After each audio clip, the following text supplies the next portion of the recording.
Welcome back to the channel, guys. We are back in the shop today, and we are back working with the motor. Today, we are actually going to finally measure all the journals and bearing journals of the crank and the bores of the block and make sure they're all straight and everything.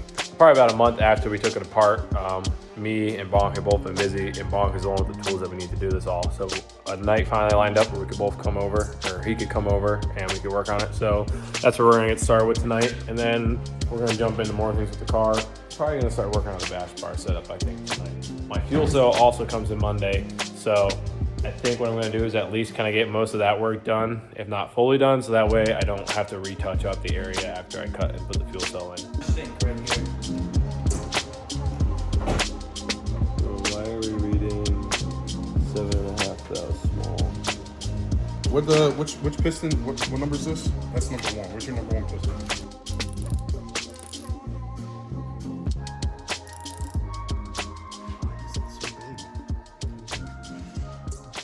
Almost 15,000 piston in wall clearance. It's huge.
Welcome back. We're in the shop. It's Tuesday. We've been working on the car for like the past 3 days as much as we can. Yesterday, George and my buddy Brandon were here taking away some of the little things like finishing up some sanding and working on our windows. I bought some quick release tabs and we made quick release quarter windows. These are gonna come in very handy for a few things, and we're gonna get into that in just a few minutes. But I got some cool things I want to show that I'm very, very excited about, and there's some big pieces in the puzzle that we're gonna get started on today and this week, just in general.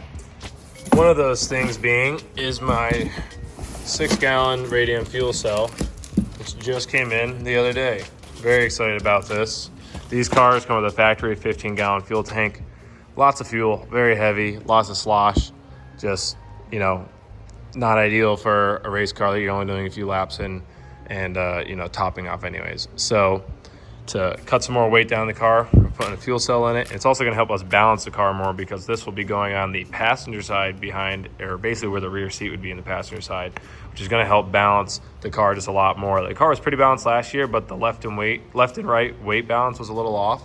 So this will just help even that out more. It's not gonna be perfect, but it's gonna be a lot closer.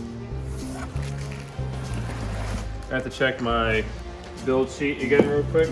I believe I have 1 lift pump and 2 surge pumps, if I'm correct. Regardless though, I'll double check on that and I'll update it on the screen. But Radium offers like a whole handful of fuel cells from 6, I think, all the way up to I want to say they go to 30, but I feel like that might be wrong. But they go up to, I know, 15 at least, and if not 30, they go a little bit below that, I believe. But they offer a bunch of nice drop-in tanks where you can option how many pumps you want and what size pumps and whatnot. They also give you the option to add an electronic fuel level sensor, which is something that I option to have, so we can see the fuel level on the screen. And I'm thinking about trying to put a little sensor in so we can see what we're filling if we don't overflow. But really nice stuff. If you haven't looked at the website before, definitely go check them out. They have some really quality products. I run a couple other products in the car. To put it in, we're gonna have to cut the floor pan out right there, and then we will weld in that square frame basically where it will sit down in there a little bit. We're gonna try and keep it as low as possible, but we're gonna be limited to the frame wheel, which you can see peeking through that old access hole right there. So we're only able to go as low as we can until we pretty much hit that, and then that's as low as we're gonna be able to go. But it's okay, we'll build a box up, put a cover for it, and then probably run the fuel line out the firewall back there. But the other second thing I am very excited to announce and share. Drum roll, please.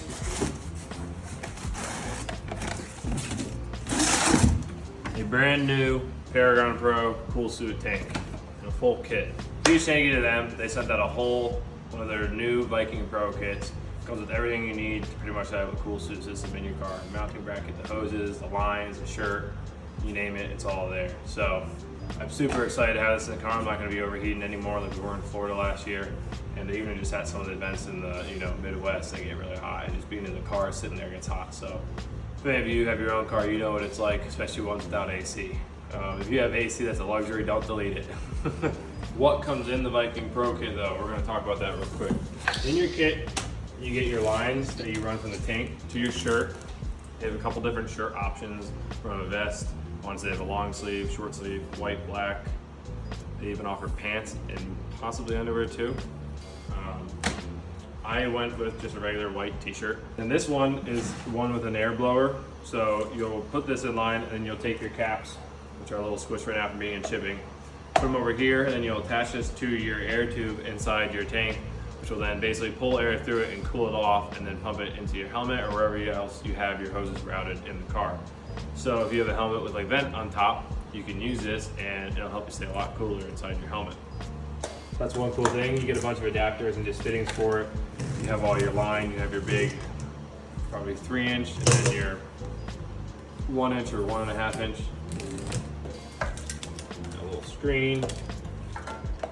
They also send you the box that you can mount in the car to then strap the cool suit down securely, and so it doesn't go flying everywhere when you're going 60 miles an hour sideways. So that's nice and helpful. It'll save you some time in fabricating and just simplifies the whole entire system. Some other cool things that I thought were really neat that it comes with are, they call them their Everlast ice packs. They're reusable ice packs for you to use inside your cool suit. And they also send you a small jug of their cool suit system defense, which pretty much lubricates it, and it's just an antibacterial solution to put inside your cool suit, just to keep it, cleaner and nicer. Huge thank you to them. We really appreciate them jumping on board and sending us these sweet products. It's gonna make a huge difference this year.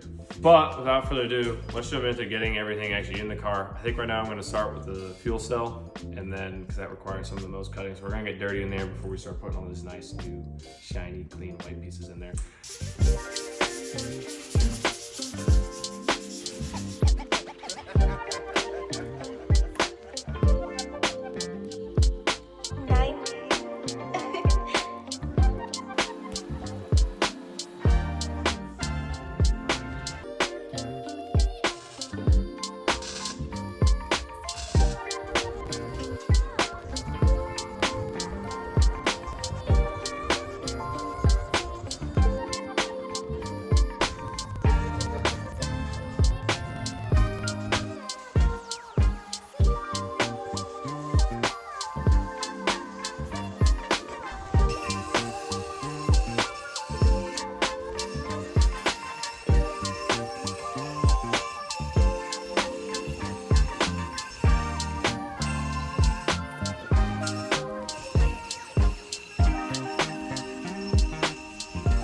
All right, it's the next day. I just wanted to pick up a little bit and do a little mid-video update, kind of where we're at with things. Yesterday, I think I ended off, I'm not sure how much I filmed because my phone was very low all day. And I've just been filming a lot on my phone recently. I got the whole pretty much all, it's gonna get cut a little bit more after I finish welding the box, but I made the frame for the fuel cell right here. I also made all the templates and then cut all the templates out and bumped them all up out of metal. I brought Pumpkin to the shop here with me today. He said hello. You good boy, buddy? So we're gonna start getting that fully done. Making really good progress on things. Also the other day, my buddy Tanner was here. He did another small little thing, just put a little patch on the firewall where there was a hole in it that we're not gonna be using anymore. And I think I got this in some of the shots, but he also made some mounts for the power steering pump. It's missing some of the little grommets right now, but got a little mount for the power steering pump. It's still out the way. Those lines are gonna change, so they're not gonna protrude that far. There's enough room to get the AN lines in and out. It's out of the way of the motor. It's behind the frame rail, so should be good. You might be wondering why I chose to go to an electric power steering pump. A couple reasons. One, I think it makes things a little bit more simpler. I guess you could beg to differ that. It could make it a little bit more complicated because you got to wire more things in. But one thing that is nice about it is there's no power steering pump on the motor, so you don't have to worry about overdriving a power steering pump and also putting extra drag on the motor.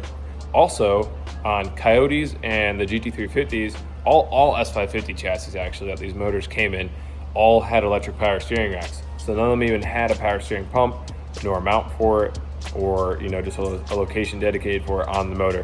But yeah, we're gonna jump right back into it and get to work on this fuel cell and get it all tidied up. Ain't that right, Pumpkin? Yeah.